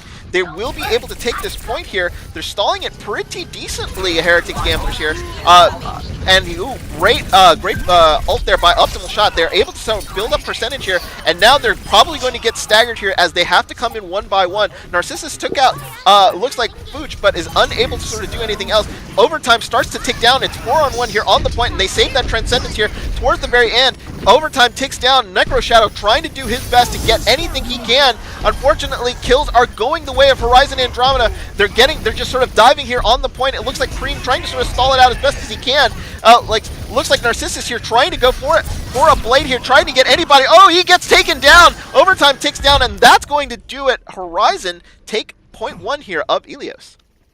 Very interesting that they're able to do this with their 3 DPS composition, and I think again, you saw the same kind of thing happen where it was just the DPS was simply too much. They couldn't support that, and they couldn't out-heal that because when you only have the Zen and the Mercy, right? The Mercy on her own can only heal one teammate at a time. Can out-heal the Winston gun, but that's just about it. And the Zenyatta, healing on the Harmony Orb is even less. And if you have 3 DPS on you at the same time, you cannot heal that at all. And you saw Iceman was on the Tracer, was pressuring the supports constantly and just not letting Barbara get really anything done on the Zenyatta, and it was just really hard for Tree on his own on the Mercy to try and keep the team alive. But we're rolling out here, and you see the switch from both sides to the Widow. This is definitely a Widow favored map, so this is a smart choice from both teams. And Narcissus is actually on the Tracer here, switching over from the Genji, and you see Fooch and Necroshatter are gonna be engaged on the Widowmaker duels, and that is gonna be the decider, as it always is on Ruins. Oh, and Necroshadow actually gets first blood there. Great pick off there as Valerius has to blow the rest to get Fooch back up. So, first blood here going to Necroshadow as he's trying to sort of pick him off, but it looks like the kill feed is even here. 2 down here, both for each team, but it looks like the Heretics Gamblers get a solid hold on the point here as they're going to actually start building up percentage here. Oh, but Fooch there with a great Widow pick of his own, trying to get him down, but he immediately gets dived on by the Diva here of the Heretics Gamblers. So looks like they're going to have to sort of back up here. Horizon, again, having to sort of decide what that they sort of want to do. No changes here coming out from them. They got to win the Widow duel and then push in on that and get another pick. The idea here with the way that these sightlines are is your Widows are super, super important here and making sure that they make the space for the team that's either attacking or trying to sort of attack the point, to sort of defend the point here, to sort of push in and attack again. Narcissus takes down Marky Mark as that's just such a great pick. They're trapped here in the little hallway. Iceman does take out Cream. Marky Mark gets res. Horizon actually making a good comeback here, as it looks like they're actually getting all the kills here. Looks like the Gamblers here have to sort of back up as they're going to lose out on this thing. Necroshadow's off the perch and gets taken out, and now they make their sort of first push here at the point, giving only 51% up to the Gamblers. Yeah, Marvel's got the Transcendence for the next fight, so you could possibly counter whatever the Heretics Gamblers is going to throw at you. An optimal shot very close to a blade. Barbara, nowhere near, well, actually fairly close. You're on 3/4 of the way towards the Transcendence. You can, of course, build that up very quickly if you do a lot of damage here in the next fight, or healing as well. But it's going to be up to optimal shot here on the Genji, I'd say, to just see what he can do with this blade. Can he pressure the DPS, make him burn their cooldowns, and then just dive on in, take everyone out? But he's actually up top here, just looking for the flank around. Actually, doesn't seem like he's going to be using the blade. Dives up on a Necroshatter and tries to pressure him. He's actually fairly low heal, and if actually does finally pop the blade, slices through Necroshadow right away, but he gets taken down because you let the Zenyatta build up that Transcendence, and now Marble pressured in the back. He's cornered, but he's able to somehow worm his way out of that one. Fooch in the back round wins the Widow duel, and now leaves him so much room to work with on the side of the point, and you see the rest of the team just able to snowball off of that aggression and are able to cap out the point once more. So 61%, 51% for Heretics. Yeah, 51% here for Heretics, as Horizon here just keeping the build going. Optimal shot there on the Genji, trying to actually sort of take out the Widow. Made a mistake there, and we thought that maybe it was going to cost them, but in the end it did not. So therefore they're able to sort of hold this point here and now have lowered the amount of times here that Heretics can come back. We're already up here to about 85%, and it looks like Heretics just sort of waiting a little bit, making sure that they can get a solid 6 here, and they're going to try to push here on 99 and maybe use the sort of spawn advantage to their favor. Necroshadow here actually sort of poised up at the top, as now they've engaged the point here, and it's just a basic brawl here. One-on-one trades here taken down, but a big kill on Tree, so that's the big one. They lose their Mercy here on the side of the Gamblers, as it looks like here, as the sort of the push goes on. There's a Marky Mark here is in the background trying to harass all of the supports here, as now the fight has now sort of changed its back on the point. Diva Bomb here on the point to sort of zone everybody out, and it looks like Transcendence here, Marble trying to do his best to sort of hold off the point. They have to be careful. Gamblers have to sort of stay on this point. They don't want to lose overtime, as this is going to tick down for a while, so therefore they could step off and end up losing this point altogether, and it looks like here they do somehow. Narcissus wasn't fighting on the point, and it made it just sort of seem like that the overtime just sort of ticked down so fast that was going to do it. So point goes to Horizon Andromeda. Heretics just did not look good on that engage, man. They were just unable to sort of get the sort of kills that they needed to sort of maintain their push, and eventually it was just a matter of time before Horizon sort of took it over.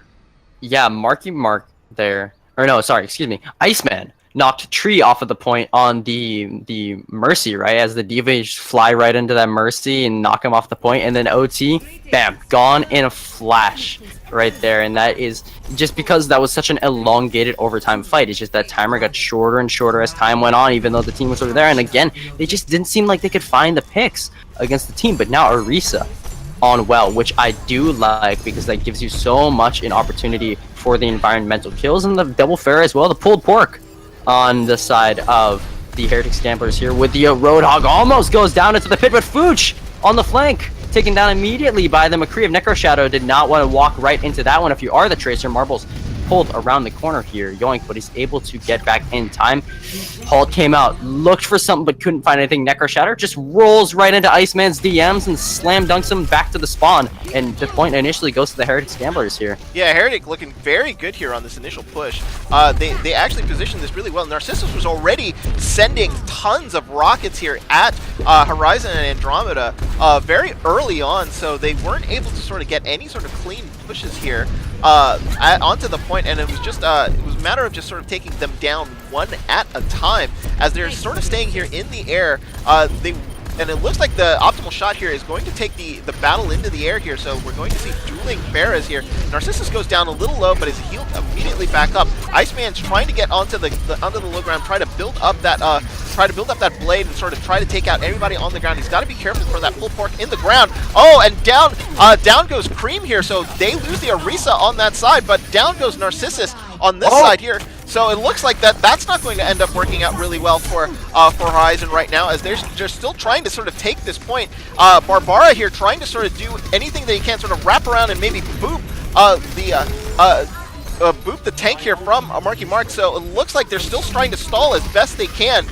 There's nothing they can really sort of do about it. They sort of have to sort of keep fighting, but they don't want to feed ult percentage here. And now they're finally falling back as as point percentage here from the Gamblers is still building up. We're at 66% here, and this pulled pork combination here from Heretics Gamblers giving a bit of fits here to Horizon. They're just not able to sort of break it. The shield combo's working, and the air battle is just not working for them too. Necro Shadow takes out Booch. But it's a 1-for-1 trade, but Barbara boops out Iceman. How does that happen? He's not able to climb the wall back up, and now it's going to probably hit 99. Marky Mark, and Marbles go down into the hole! Oh, goodness! One followed the other, and now Optimal Shot playing a dangerous game of being in the well here. He's got to be super careful. A pulse bomb drops here, trying to sort of take down anybody they can. We're at 99% here. They've got to be careful. Oh, looks like Iceman pulls out the blade. He's got to be super careful. He has no health left. Overtime ticks down, and I think Heretics, no, they're actually going to be able to sort of stall it out even a little more. But overtime ticks down. Marble comes back with the Transcendence. That allows him and Marky Mark to sort of fight on the point, but immediately Marble goes right down back in. Big boobs here by Barbara. So Marky Mark here, no support for healing at all in the air. Optimal Shot's got his hands full dealing with everybody else here on the point. Overtime still started taking down the bongo drops here just to make sure that they can finish out anybody here. Booch trying his best to sort of stall out on the point, and it looks like Marble here is back here on the Lucio, not able to do anything, couldn't get the res off. That's going to do it. Heretics does take well, but Horizon had already won the 2 previous points here on Ilios, so they theoretically get the win on Ilios, but Heretics looking very good there on well. Yeah, Heretics looked really strong on the well, and again, it was because of the McCree. And the McCree was shutting down the DPS again and again. You tried to run the Pharah into it, and then it was shot down. You tried to run the Tracer, and then you tried to run the Genji, but he was just flashed and finished off again and again and again and again, over and over. And they're bringing Tuna in now for the Heretics Gamblers here, and they're going to try and bring this momentum into the next map, perhaps, because really Overwatch is a game of momentum. Once you start to get the wheels rolling, the wheels on the bus, once they start going round and round, this bus does not want to stop, right? And it's really hard if you're the enemy team to shut down that momentum that they've already built up. But once you stop that momentum in its tracks, once you put the brakes on, it's really hard to get it rolling once more, because it's really what decides momentum is the first fight. It's always the first fight that is what sets the pace for the rest of the game, and whatever team establishes themselves to be the alpha team, you know, on the point itself or on the payload or wherever it is that they are playing, that is the team that is most likely going to do well, right? Because it's just once you've set the momentum and you've already built up ultimates in your favor, you have more ultimates than the enemy team will, and then you just carry that through the rest of the map and just hold them back again and again. That's when the momentum is in your favor, and that's what you want to have as a team. Yeah, and with the next map, momentum is a big deal. So we're going to go into King's Row here, where momentum is going to be super important once they can get Now this payload entering moving. King's But of course, they Row. do have to get the payload moving in the first place because this is a hybrid map. So they're going to have to sort of free him up here at the beginning. But this is a favored map here of Horizon. So it seems like by consensus, this is everybody's favorite map. Narrow hallways. You can actually defend on high grounds in specific locations. There's a lot of variety here for teams to play, and a variety of ways to sort of take this point. Because for a while, you could do all sorts of things. You could run a slambulance if you wanted to actually just sort of overwhelm a team with just a lot of HP. You could run sort of the dive Pharah Mercy. You could run the Rhine Zarya here. So it'll be interesting to see what the teams actually end up doing um, on King's Row. Oops, here, just so that I can actually take you into the map. Duh. So, so it'll be interesting to see what the attack is from what we've seen from Heretics and Horizon. Horizon hasn't really strayed very far from their dive. But it'll be interesting to see here with Marky Mark here on the Rhine. You're going to see him defend here with a Rhine, so no dive defense here from King's Row, but you probably rarely ever see that, don't you, Rian?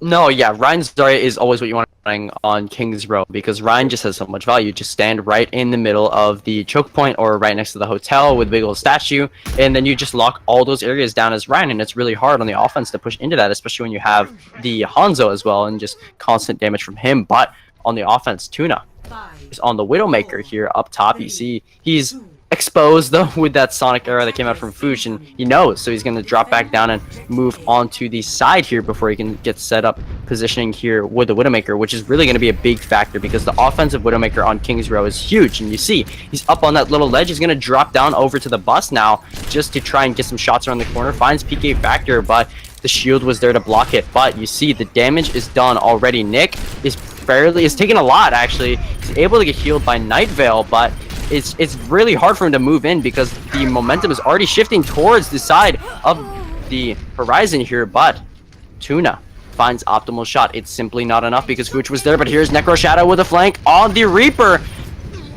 Have to Wraith form right out of that one though. Yeah, he had to Wraith form. He thought he might have gotten a jump in on them going into the back here, but Barbara here with another kill on Optimal Shot. Optimal Shot's positioning, he's got to be super careful here. He's one of the main DPS dealers here on this defense, so they can't lose him, but they end up doing a Necro Shadow gets res here, so now it's basically a 6v4 here. Big Shatter comes through, down goes PK Factor, and now this is going to go the way of the Heretics Gamblers. They're going to have to sort of push through here. Marvel takes out Barbara, but I think this is it. They're going to end up taking this point relatively easy, but Marvel fighting back there takes out Night Veil too. So, but they're going to try to push here. I see them coming back here as 6, knowing that both supports are down. They're going to try to defend here as Nick and Cardinal here are on the point. They sort of dive in. They give up about 2 1/4 here, about 79%, as they sort of try to defend theirs, and now you're seeing a kill feed that's just all blue as Optimal Shot uses his junk tire to take out Cardinal. They've gotten and reestablished point A there. The big kills there by Barbara taking out the supports of Horizon, and that just sort of killed that push for them.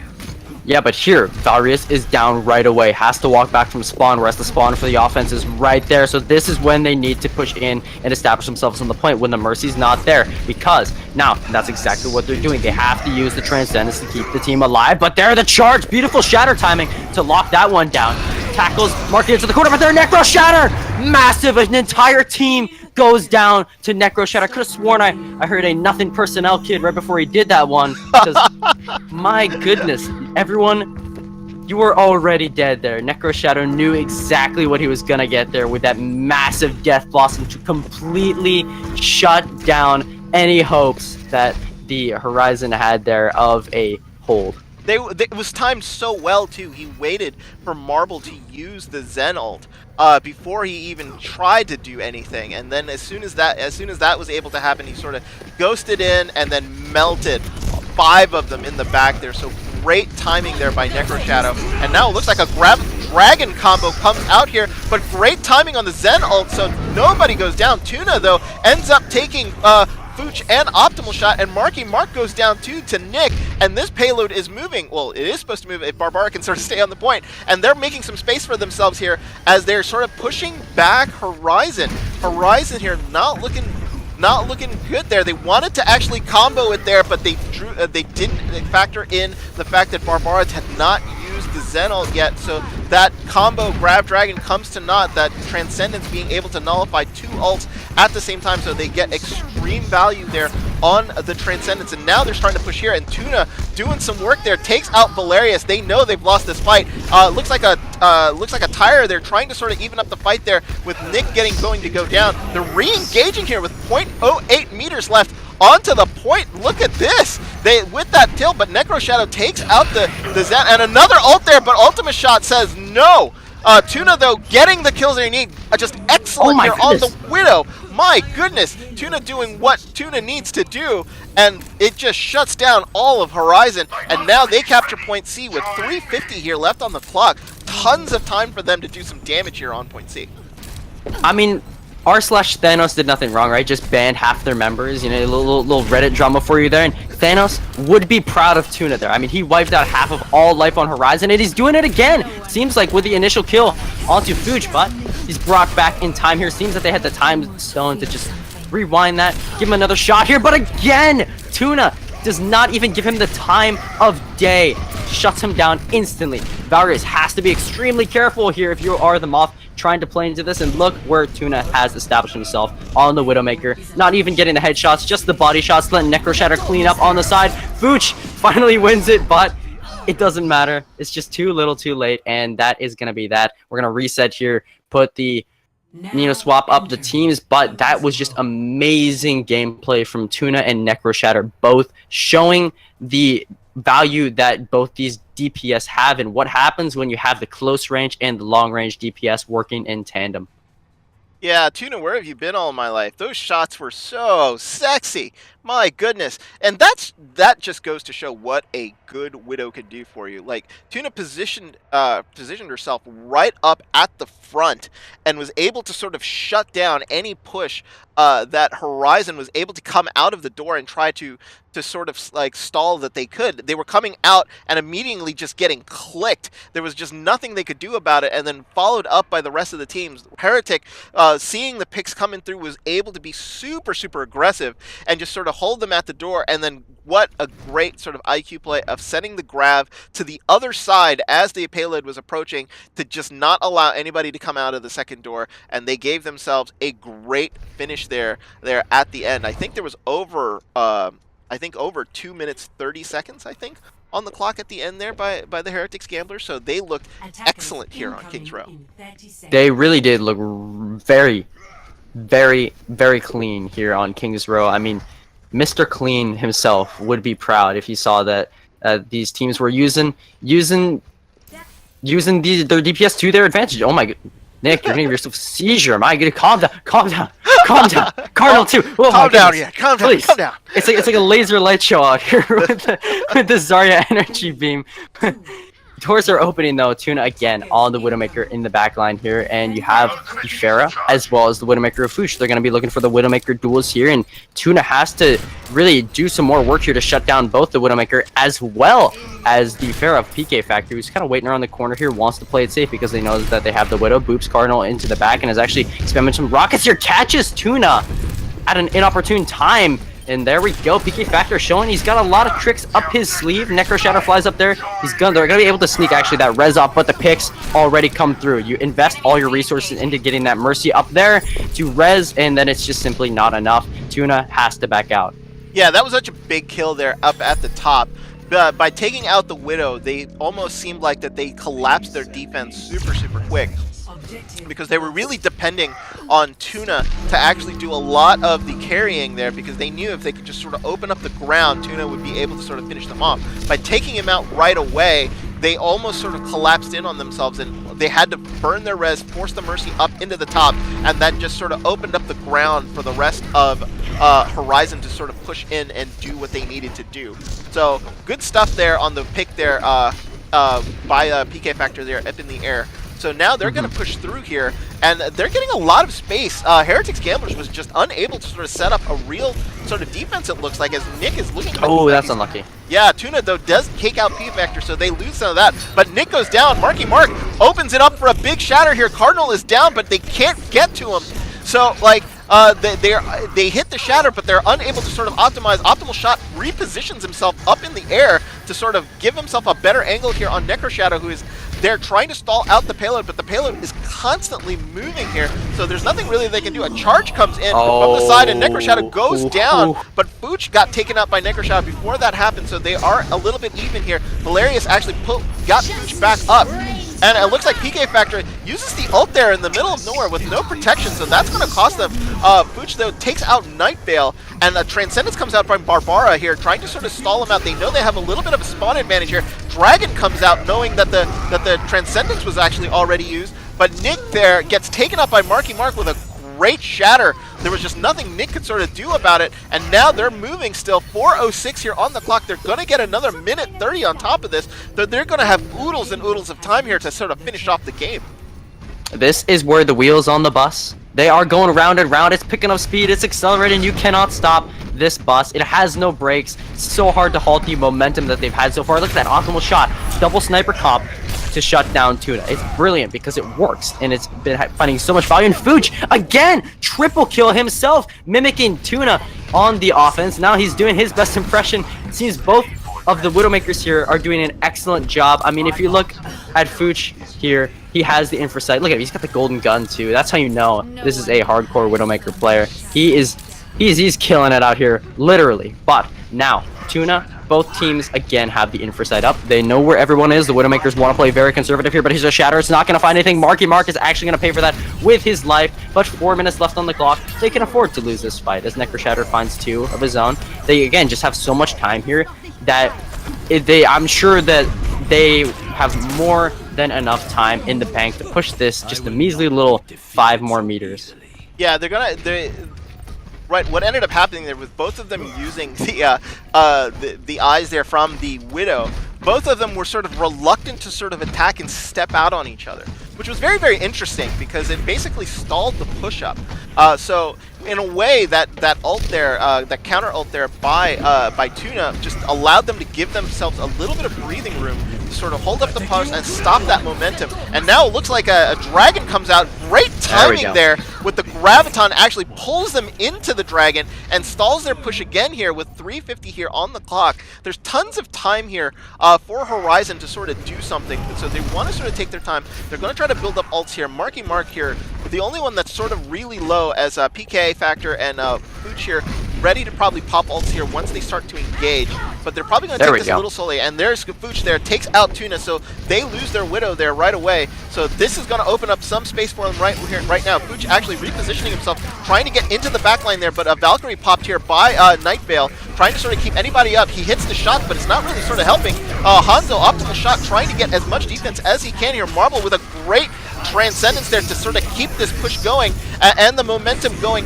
Huge shatter there, catches Nick, and down he goes, and now they're completely opened up here. Marky Mark has opened up all of this space here for Horizon, and now it's about time that they're going to try to body block him, not going to try to allow him come through the doors. That's going to do it. Horizon finish off the map with over 2:50 left on the clock. Great pace we saw from Horizon there. They lost 2 fights, went back to the drawing board. They said, all right, We got it. Let's calm down. Let's wait. Let's bait out their ultimates. You saw that the Shatter came out, Marble Transcendence instantly to counter that, and then Marky Mark hit a huge Shatter of his own, and that is what ended up winning the fight in the end for them and letting Horizon. The times were very close on both sides here for Horizon and the Heretics Gamblers. So both teams, they definitely did a good job, set a good pace for both of them, and it was really all on the backs of the Widowmakers there. Tuna and Fooch having some crazy duels here. Yeah, it was crazy duels. The Widows were going off. They just needed a little space, and it was basically one of those things in which that allowed them to sort of open them up, and they just sort of took it from there. So we've hit the 10 o'clock mark here. So even though there was a little 30-minute delay, I think they're not going to run overtime. So I think that might be doing it for us. Everybody saying their GGs here in the chat. This might be it for us, Ryan. Okay, and PK Factor apologizing here. Next time they'll be on time as It's all good. people start to abandon out. So, Rian, so give me your first thoughts here on both teams. Both teams looked excellent to me, but what Oh did you yeah. think? Any standout players on either side here for you to give special props on? I'm actually gonna give this one to the tank line. Marky Mark was my highlighted player. He did so good on the Reinhardt. Both Reinhardts actually. Whenever I saw them play Cream and Marky Mark going up against each other, that was a mind game duel right there between them both. I saw some huge plays come out of them to initiate. They did such a good job protecting their team and making room for them and making space. And that's why you saw the DPS on both sides do so well. It's because their tanks were supporting them. Yeah, and I'm with you there. Both tanks on both sides did really really well. And the thing about it is whoever won the tank battle, their DPS would come in and follow up and finish them off, and they were facilitating their DPS really really well. So it was really important for both tanks on both sides to sort of stay up and give their teams a chance, because as soon as you saw a team with issues trying to keep their tanks alive, like it happened, I think, to Heretics, where they were diving in on Numbani and were just whoever their tank was, I forgot who it was, would just keep dying on their initial push. Their push would just immediately collapse, and there was just Hmm. nothing that they could do about it. And they just had to get it right in order for it to actually happen. But yeah, I mean, both teams looked excellent here for this sort of early scrim. We're going to have some more scrims here on the channel, I think, this week. But just to remind you, Overwatch League actually starts on Wednesday. So with Ooh. Overwatch League starting on Wednesday, there will be some blackout on the channel with regards to games on Wednesday, Friday, and Saturday, if I remember right. So as you all know, we cannot stream during the Overwatch League, so that's going to happen. But that's gonna, I think, do it for Rien and I. Rien, any final thoughts you want to say? Any shout outs you want to give to anybody there in the audience? Um, Not really. Okay. I think I'm boring. I don't know anybody, but yeah. Anyways, this was definitely a great match for both teams. A great scrim on both sides, and I think the teams definitely should be proud of the performance that they put out here. Look back over the VODs, see what they did wrong, see the errors they made, because that's what you want to do with the scrims, right? And and with the tournament coming up, I think that's going to be completely key. Is just locking down, knowing what you want to do, where you need to improve, and so on and so forth. And that we all talked about before the game started. And I think that there's a lot of good content for the teams to be able to go through and learn from. Yeah, hopefully my camera work wasn't too bad. That's all I can say. But that's going to do it for us. For Rien, I am Hodahori. Thank you for joining us today here at Horizon, for watching this scrim between the Heretics Gamblers and Horizon Andromeda. It was a very, very good and close match by both, but we will see you next time. I will actually be casting here on the channel on Thursday. I don't know exactly which game, but it will be me, and there will be another scrim. I think it will run from 8 to 10. For Rien and for Fuzzbug, thank you very much for arranging all of this. For Rien, Fuzzbug, and myself, thank you for joining us today. We see you next time.